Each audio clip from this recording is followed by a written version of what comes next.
Hindi ka na pwede maglaro. Brando! Hindi na siya pwede maglaro. Ha? Ha? Ah?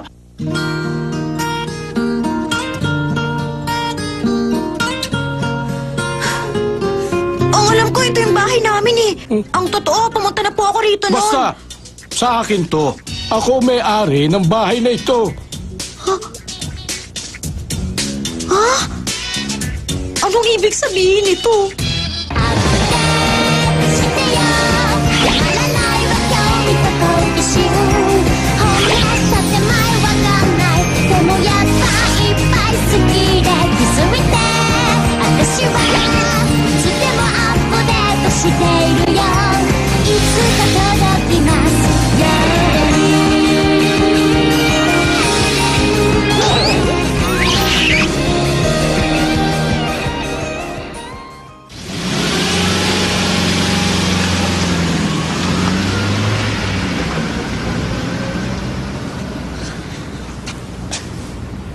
Pasensya na, Nicolo. Kapag iniwan kita sa ganitong kondisyon, pagagalitan na naman ako ni Mama. Dito ka muna hanggang masabi mo sa papa mo ang nangyari. Pero, saan naman kaya nagpunta ang papa ko? Kuya! Masamang balita! Yung kwarto ko, kuya!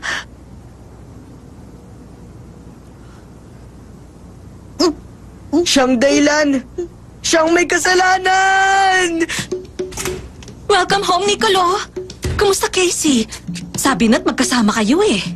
Pumunta po kami sa bagong bahay namin, pero may ibang nakatira ron. Sinubukan ko pong tawagan si Papa pero wala siya sa restaurant. Oo, wala siya ron. Kanina, nagpunta sa real estate agency si Simeon. Ha? Ano pong nangyari, tita? Ang alam ko, nagkaroon kasi ng problema sa kontrata, Iha. Sabi ng papa mo, isang araw bago ang paglipat nyo, may ibang tao na raw na pumirma sa kontrata ng bahay. Ha?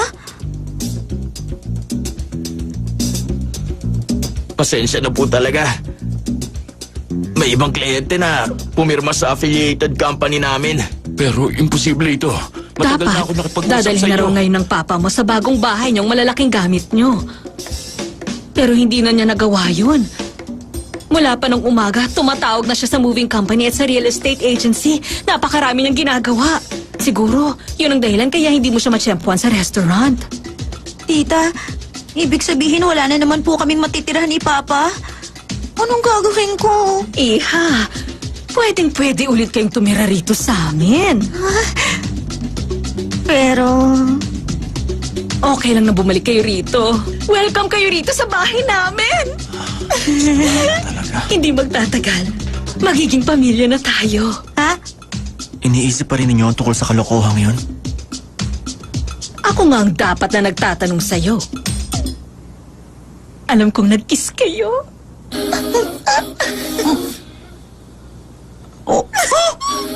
Wala ko sinabi! Wala ko sinabi! Wala ko sinabi! Hindi totoo yun! Hindi totoo yun, di ba?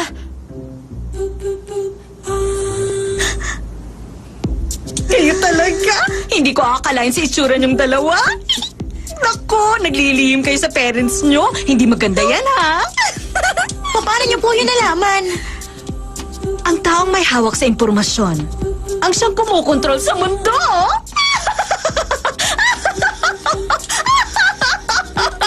Okay. Okay. Ganun na nga. Sige, kayo nang bahala. Maraming salamat sa tulong niyo.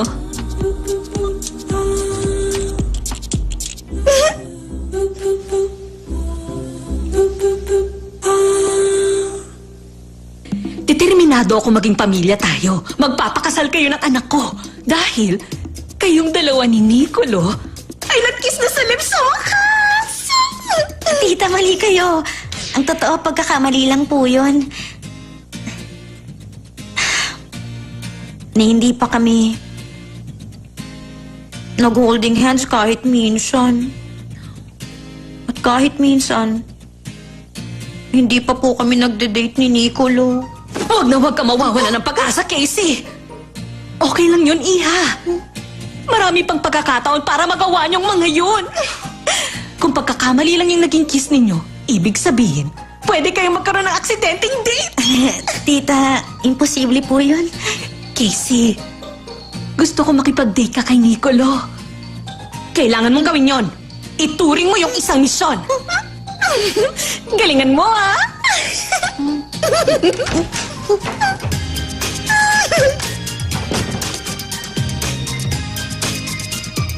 Totoo ba yun? Inutusan ako ni Tita Nora na makipag-date kay Nicolo? Ang totoo, kung meron akong pagkakataon, matutuwa ako makipag-date sa kanya. Pero, ayaw naman niya makipag-date sa akin. Ano kayang gagawin ko? Nakatira na kayo sa bahay ni Nicolo? Hindi ko alam kung paano pero nalaman ni Tita na nag-kiss na kami. Huwag niyong sabihin kayong dalawang nagsabi sa kanya. Bakit niyo ginawa yun? Aksidente lang yun, sorry. Pasensya ka na. Nag-kiss sila! Casey ko, totoo bang nag-kiss kayo ni Nicolo? Hindi ba? Sabi mo kalilimutan mo na siya? Kaloy, sorry ha.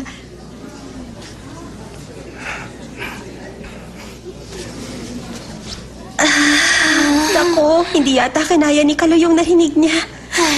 Pero, mas mabuti nang alam niya yon. Bakit naman?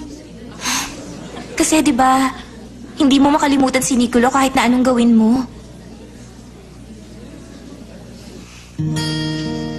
Casey, alam kong naisip mo na ang tungkol dito. Na kahit magkaroon ka ng mga karibal at may mga harapin kang pagsubok, hindi magbabago ang feelings mo para kay Nicolo.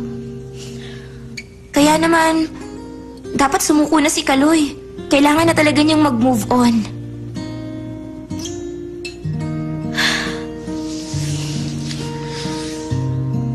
Pero pareho lang naman kami ni Kaloy eh. Wala ring espesyal na feelings para sa akin si Nicolo.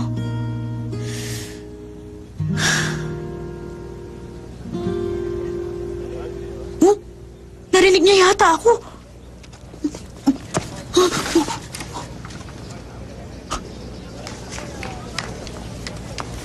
Nicolo!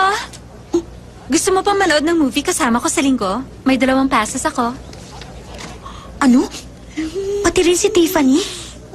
Gusto rin niya magkaroon na sila ng first date ni Nicolo? Naku, mukhang hindi ako mananalo sa kanya.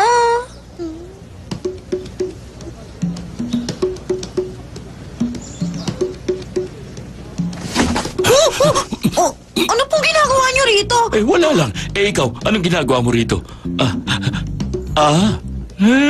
Nag-iispiya ka kay Nicolo. Eh, ano pong ginagawa niyo rito? Minaman-man ninyo si Tiffany? Huwag niyong sabihin, may gusto kayo kay Tiffany. Gusto niya siya. Grabe! Ganitong oras sa ganitong lugar? Hindi. Teka. Nagkakamali kayo. Kasi Kung ganun, totoo pala yung chismis tungkol sa inyo. Ha? Chismis? May mga chismis na may namamagitan sa inyong dalawa. Ha? Ano? Pero wala namang basihan yun eh. Ipinagsabi mo na sa lahat dito na mag-give up ka na kay Nicolo, hindi ba? At si Brandon dahilan nun, tama ba ako? Nagulat nga yung mga taga-tennis club eh. Ha? Totoo ba yun? Hindi totoo yun. Nicolo, pagkakamali lang yun. Chismis lang yun. Wala akong pakialam kung chismis yun o hindi.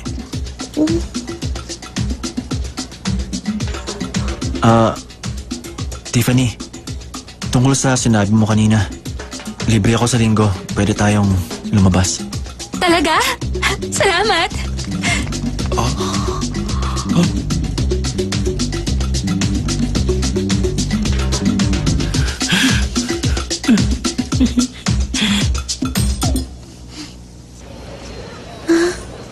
Aray. Naku, kasalanan ninyong nangyari. Bigla na lang kayong sumandal sa akin. Nakalimutan kong injured ang binti mo. Sorry ah. Hindi ko alam na may ganun chismis. Pinag-uusapan na pala tayo ng mga kasama natin. Hindi totoong may ganong chismis. Siguradong inimbento lang yun ni Tiffany. Gusto niyang gumanda ang tingin sa kanya ni Nicolo. Hindi si Tiffany ang tipo ng babaeng magsisinungaling tungkol sa ganung mga bagay.